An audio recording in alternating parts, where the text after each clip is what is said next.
If Lightroom is showing the error reading preview cache message, don't worry. This is usually a cache issue, and it can often be fixed in just a few quick steps. In this video, I'll show you how to fix the Lightroom preview cache error safely, and I'll keep it simple so you can get back to editing fast. If this video helps, please hit the like button and subscribe for more easy software fixes.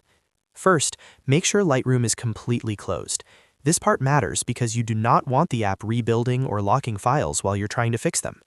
Next, open your File Explorer and go to your Pictures folder.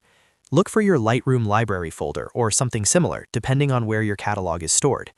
Inside that folder, find the file named Lightroom Catalog Previews.lrdata. This is the preview cache that often causes the problem. Delete only that preview cache folder or file and nothing else. Do not remove your main catalog because that can affect your edits and organization.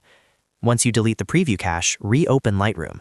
Lightroom will automatically rebuild the previews for you, which often clears the error right away. If you still see the issue, go into Lightroom and open Preferences. Then go to Local Storage and click Clear Cache. This forces Lightroom to remove stored cache data and create fresh preview files. After that, restart Lightroom again so it can rebuild everything cleanly. Another thing to check is where your catalog and storage are located. If you are running Lightroom from an external drive, that can sometimes trigger cache errors or slow preview loading. For the best results, keep your catalog and active files on an internal SSD if possible. That usually gives you a much more stable experience. You should also make sure Lightroom is fully updated. Open Creative Cloud and install any available update for Lightroom because Adobe often fixes bugs and cache-related issues in newer versions. So to recap, the main cause is usually corrupted preview cache files, and the fastest fix is deleting the preview cache, clearing local storage cache, restarting Lightroom, and updating the app if needed.